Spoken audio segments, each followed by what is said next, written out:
오늘 하나님께서 우리에게 주신 말씀은 사무엘상 14장 36절에서 52절까지의 말씀입니다. 하나님 말씀 받들어 읽도록 하겠습니다. 사울이 말했습니다. 우리가 오늘 밤 블레셋 사람들을 쫓아가서 동이 틀 때까지 그들을 약탈하고 그들 가운데 아무도 살려두지 말고 없애버리자. 백성들이 왕의 생각에 가장 좋으신 대로 하십시오라고 대답하자 제사장이 말했습니다. 여기서 먼저 하나님께 여쭈어 보시지요. 그러자 사울이 하나님께 물었습니다. 제가 블레셋 사람들을 쫓아가야 합니까? 이스라엘의 손에 그들을 넘겨주시겠습니까? 그러나 그날 하나님께서는 사울에게 대답하지 않으셨습니다. 그러자 사울이 말했습니다. 너희 모든 백성의 지도자들아, 이리로 오라. 오늘 이 일이 누구의 죄 때문인지 알아보자. 이스라엘을 구해내신 여호와의 살아계심으로 맹세한다. 만약 그 죄가 내 아들 요나단에게서 나온다 해도 그는 죽게 될 것이다. 그러나 그들은 아무 말도 하지 못했습니다. 그때 사울이 모든 이스라엘 사람들에게 말했습니다. 너희는 그쪽에 서 있으라. 나와 내 아들 요나단은 이쪽에 서 있겠다. 그들이 대답했습니다. 좋으신 대로 하십시오. 이에 사울이 이스라엘 하나님 여호와께 아뢰었습니다. 진실을 알려주십시오. 그러자 요나단과 사울 족이 뽑혔고 백성들은 벗어나게 됐습니다. 사울이 말했습니다. 나와 내 아들 요나단을 두고 제비를 뽑아라. 그러자 요나단이 뽑혔습니다. 그때 사울이 요나단에게 말했습니다. 내가 무슨 짓을 했는지 말해보아라. 그러자 요나단이 사울에게 말했습니다. 저는 지팡이 끝으로 꿀을 조금 먹었을 뿐입니다. 그러나 죽을 각오는 돼 있습니다. 사울이 말했습니다. 요나단아, 넌 죽을 수밖에 없다. 그렇지 않으면 하나님이 내게 더 심한 벌을 내리실 것이다. 그러나 백성들이 사울에게 말했습니다. 이스라엘이 이런 큰 승리를 가져다 준 요나단이 죽어야만 합니까? 절대로 안 됩니다. 여호와의 살아계심으로 맹세합니다. 그의 머리털 하나라도 땅에 떨어져서는 안 됩니다. 그는 오늘 하나님과 함께 이 일을 해냈습니다. 이렇게 사람들이 요나단을 구해내어 그는 죽지 않게 됐습니다. 사울은 블레셋 사람들을 더 이상 쫓지 않았고 블레셋 사람들은 자기 땅으로 돌아갔습니다. 사울은 왕위에 오른 후 사방의 적들과 싸웠습니다. 모압과 암몬 사람들과 에돔과 소바 왕들과 블레셋 사람들과 싸웠는데 그는 가는 곳마다 승리했습니다. 사울은 아말렉 사람들을 쳐 부수므로 용맹을 떨쳤고 이스라엘의 약탈자들의 손에서 구해냈습니다. 사울에는 요나단, 리스위, 말기수아라는 세 아들이 있었고 딸로는 큰딸 메랍과 작은딸 미갈이 있었습니다. 그의 아내 이름은 아히노암으로 아히마스의 딸입니다. 사울의 군대 사령관 이름은 아브넬이었는데 그는 사울의 삼촌 넬의 아들입니다. 사울의 아버지는 기스이고 아브넬의 아버지인 넬은 아비엘의 아들입니다. 사울은 일생 동안 블레셋과 치열하게 싸웠습니다.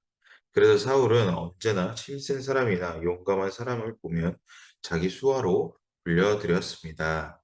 아멘. 네, 오늘 앞에서 말씀 나누었던 것들을 통해서 하나님의 도우심으로 이제 블레셋에게 이제 승리했던 이스라엘의 이제 모습들을 우리가 함께 살펴보았습니다. 그리고 그 중심에는 하나님의 말씀이 이제 초점을 맞췄던 그 요나단과 반면에 자신의 영광을 높이기 위한 사울의 모습이 마치 이제 대조되는 장면에서 우리가 계속해서 살펴볼 수가 있었는데요. 사울은 더 큰 승리를 위한 목적으로 하나님의 뜻이라 말하며 금식하지 않는 그런 자들은 이제 저주를 받을 것이라고 맹세를 했습니다. 그렇게 맹세를 했지만 이 맹세는 결코 이제 사울의 잘못된 이해를 바탕으로 시작된 모습이었다라는 것이죠. 그리고 그러한 결과가 어떠한 것으로 나타납니까? 이스라엘 군사는 이제 음식을 먹지 못한 채 이제 힘이 없는 상태로 결국 이제 블레셋과 싸우게 되고, 그리고 이제 그 중에 이제 전쟁 영웅이었던 요나단은 그 맹세를 이제 듣지 못한 채 이제 꿀을 먹게 되는 사건이 발생이 되고, 심지어 이스라엘 백성들은 이제 빼앗은 가축들을 이제 산채로 이제 먹음으로써 하나님의 법을 이제 어기게 되는 이런 사건들이 이제 어제까지 이제 사무엘상의 내용들이었습니다. 그런 상황 속에서 이제 사울은 다시 이제 전쟁터로 나아가는 그 전쟁을 이제 마무리하고자 하는 모습을 보입니다. 오늘 본문 36절부터 37절까지 우리 함께 다시 한번 보도록 하겠습니다. 사울이 말했습니다. 우리가 오늘 밤 블레셋 사람들을 쫓아가서 동이 틀 때까지 그들을 약탈하고 그들 가운데 아무도 살려두지 말고 없애버리자. 백성들의 왕의 생각에 가장 좋으신 대로 하십시오 하고 답하자 제사장이 말했습니다. 여기서 먼저 하나님께 여쭈어 보시지요. 그러자 사울이 하나님께 물었습니다. 제가 블레셋 사람들을 쫓아가야 합니까? 이스라엘 손에 그들을 넘겨주시겠습니까? 그러나 그날 하나님께서는 사울에게 대답하지 않으셨습니다. 사울은 이제 전쟁을 이제 마무리하기 위해서 이제 백성들의 이제 동의를 구하는 모습이 보입니다. 백성들에게 동의를 구할 때 이제 백성은 그의 말에 이제 수긍함으로 이제 왕이니까 당연히 따라가고자 하겠죠. 그런 모습 속에서 가고자 하는데 제사장이 그 길을 멈춰 세웁니다. 먼저 하나님께 물어보는 것이 맞지 않겠냐라고 이제 물어보는 거죠. 이미 전에 경험했던 것을 토대로 이제 사울은 하나님께 먼저 물어보기로 이제 결정을 하는 것 같습니다. 그런 모습 속에서 하나님께 그 뜻을 구했지만 하나님께서는 아무런 대답을 하지 않으시죠. 왜 그러하셨을까요? 왜냐하면 이 행동은 우리가 앞에서 살펴봤던 것처럼 첫 번째 전쟁에서 봤던 것처럼 이 행동은 그저 거칠해요, 일단. 그 예배에 의미를 담는 것이 아니라 그 제사를 드리는 것에 하나님께 물어보는 태도에 있어서 의미를 되새기는 것이 아니라 그저 형식만이 남은 상태로서 하나님께 물어봤다라는 것이죠. 마치 마음은 없는데 이들의 마음을 이끌어내기 위한 그 이스라엘 백성들에게 그저 명분을 만들기 위한 그런 행동들이었다라는 것입니다. 사울은 하나님의 은혜로 이 전쟁이 마무리되는 것이 아니라 하루빨리 마무리해서 다른 계획들을 세우고 하는 이 전쟁에 그저 승리함으로 그저 자신의 영웅의 일대기를 쓰고 싶은 자기 중심적 사울의 모습을 볼 수가 있는 것입니다. 왜 그렇습니까? 사울은 이스라엘의 최초의 왕이었죠.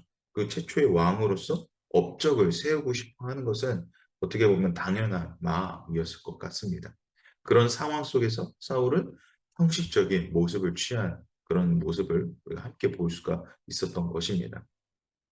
그리고 이에 이끌려 이제 백성들은 사울의 말에 이제 따라가려고 하죠. 그런 상황 속에서 제사장은 이 전쟁의 목적과 그리고 이 전쟁을 승리케 하신 분이 사울이 아니라 하나님께서 이 영광을 받으시기에 합당하신 분을 알기에 먼저 구했습니다.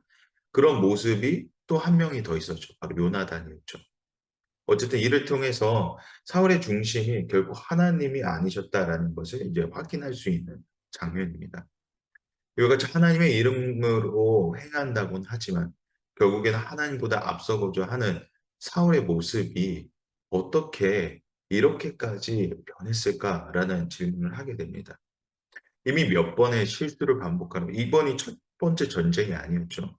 여러 번 이 전쟁을 통하여서 또 첫 번째 그 사무엘을 기다리지 않았던 거에서 책망을 들었던 것 그 시작으로서 여러 번 실수를 계속해서 반복을 했는데 이제 그 반복 속에서 여러 번 꾸중을 들었을 거겠죠. 사무엘을 통하여서 뭐 다른 제사장들을 통해서 그렇게 받았을 건데 그런 상황 속에서도 사울은 변하지가 않았다라는 것입니다.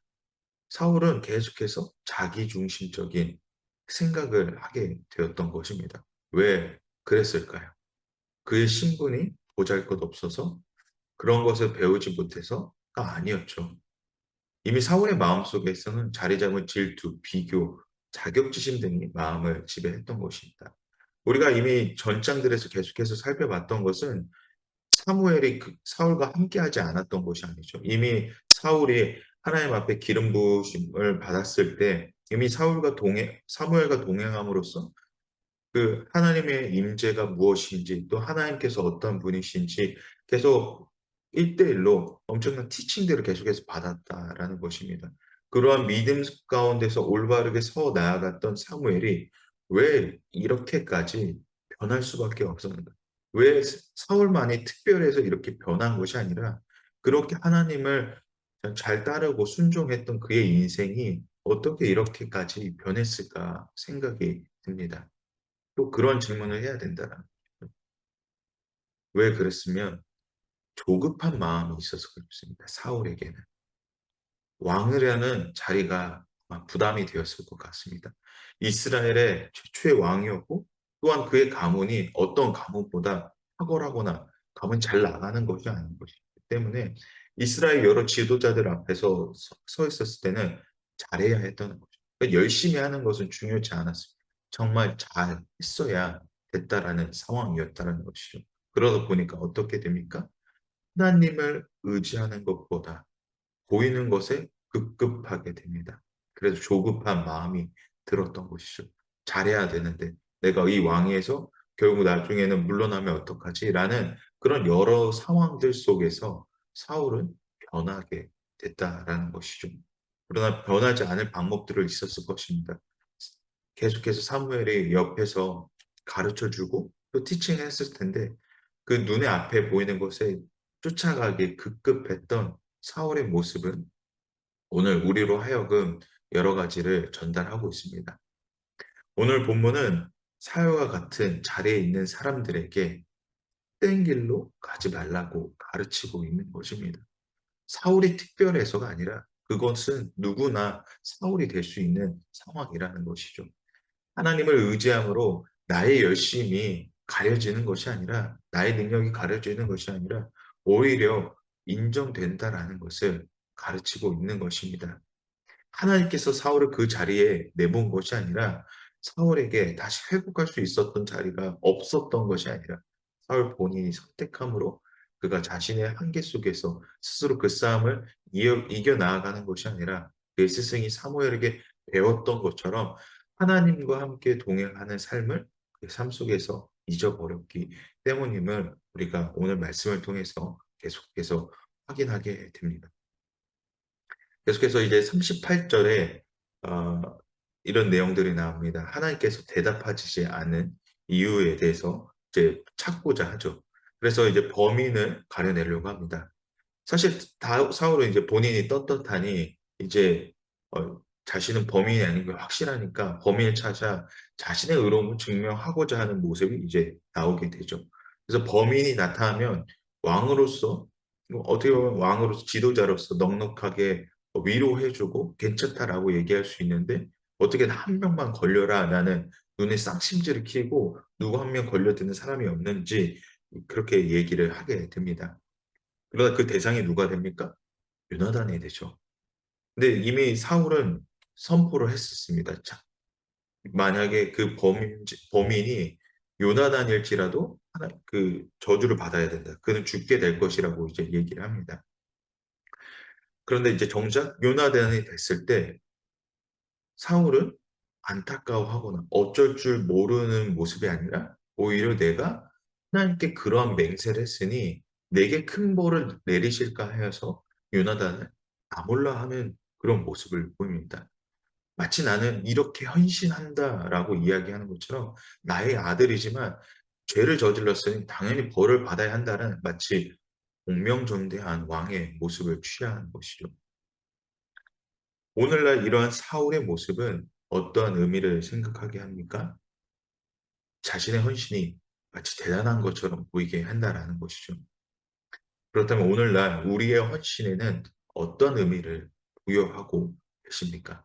내가 중심이 되어 내가 영광받기 위한 헌신과 섬김의 자리에 있는지 아니면 하나님이 중심이 되어 하나님께 더 드리고자 하는 마음속에 준비된 헌신과 봉사가 있는지 생각하게 됩니다.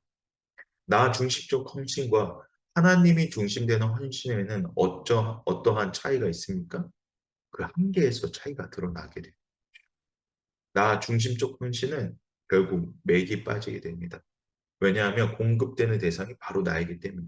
그러니까 점차 지쳐갈 수밖에 없는 거죠. 힘이 들 수밖에 없는 거죠.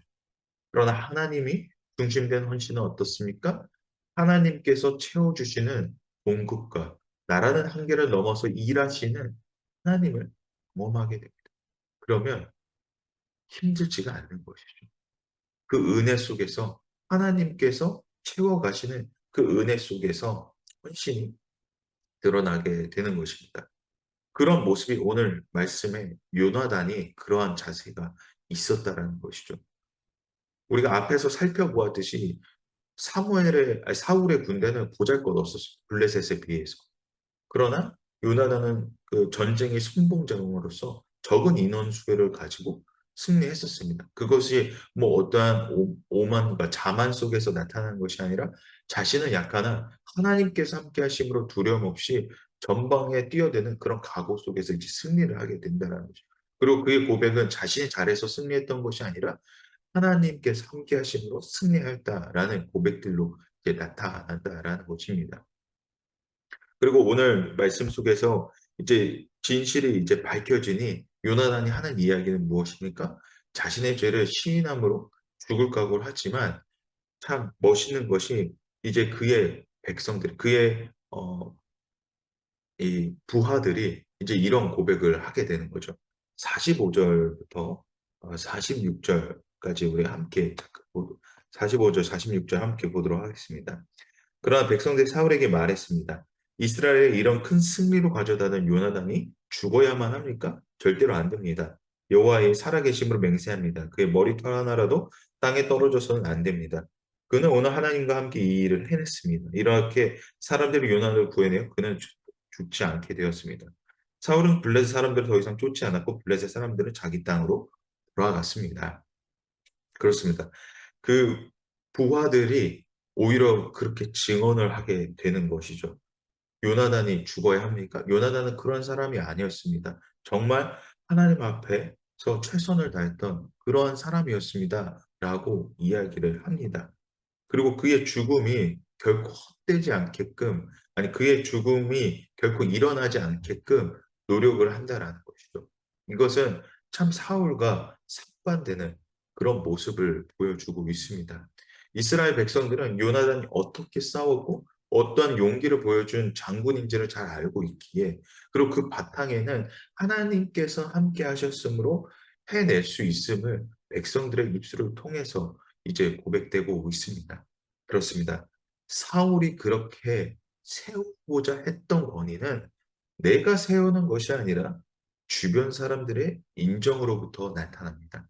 사울과 같이 허황된 속에서 진정한 인정이 나타난 것이 아니라 가짜 진실 속에서 가짜 마음에서 나타나는 것이라 진실된 모습 속에서 나타나는 것이죠. 진실된 모습 속에서 많은 사람들의 인정으로 나타나게 된다라는 것입니다.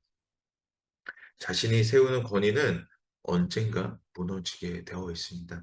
그러나 하나님께서 세우시는 권위는 절대 무너지지 않습니다. 그렇게 요나단은 하나님의 은혜 속에서 싸웠던 그 기준을, 그 함께 나눴던 그런 마음을 가지고 결국 이제 살아남게 되는 것입니다. 그렇게 하나님을 따라가는 삶의 인생과 사울 자기 중심적 인생을 살아가는 그런 두 사람의 여정 속에서 우리는 어떠한 삶을 살아가야 되는지 다시 한번 깨닫게 되는 부분인 것 같습니다.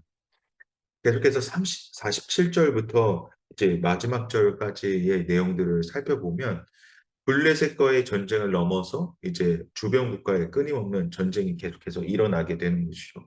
그리고 그러한 상황 속에서 이제 사울은 이제 좋은 인물들을 찾고자 합니다. 어떻게 보면 좋은 지도자가 어떤 나라의 지도자가 좋은 인물들, 뛰어난 사람들을 이렇게 청빙을 하는 것은 당연한 일인 거죠. 마치 삼국지의 유비가 제갈량을 모셔오기 위해서 선배질에 했던 그런 모습들을 통해서 우리가 살펴볼 수 있었던 것처럼 삼고초려를 한다는 것이죠. 네. 삼고초려를 하듯이 말이죠. 그렇게 좋은 사람을 얻기 위해 노력을 하지만 그다음 우리가 앞에서 살펴보았던 내용들을 통해서 이 노력은 하나님의 권위를 인정하지 않고 사람을 의지하려고 하는 사울의 모습을 다시 한번 확인할 수 있는 장면이죠. 그가 정말로 하나님을 의지했다라고 이야기를 하고 있으면 마지막 절에 그는 일생 동안 블레셋과 치열하게 싸웠고 그 속에는 하나님께서 함께 하심으로 승리하셨을 수 있었습니다라고 이 말씀이 마무리가 됐겠죠. 그러나 자기의 수완을 보이는 것에 따라가는 사울의 모습을 이제 살펴볼 수가 있는 것입니다. 사울의 마지막을 보면 알 수 있듯이 그와 완전히 대조되는 인물이 있습니다. 바로 다윗이죠. 네, 앞으로 우리가 살펴보겠지만 다윗이 나옴을 통해 그의 편협함도 이제 또 드러납니다. 정말 최고의 장수를 인정하는 것이 아니라 그를 어떻게든 죽이려고 하는 모습들 속에서 이제 아들도 잃게 되고 왕위도 잃게 되는 사울의 비참한 이제 결과들이 계속해서 나타나게 되는 것이죠. 오늘 사울의 모습을 통해 우리는 무엇을 알아야 합니까? 우리의 어려운 현실에 마주치는 어려움을 하기 위해서는 다른 곳을 찾아가는 것이 아니라 하나님께 먼저 구해야 한다라는 것이죠. 우리의 인생 가운데에 내가 중심이 되는 것은 결국에는 한계를 드러나게 됩니다.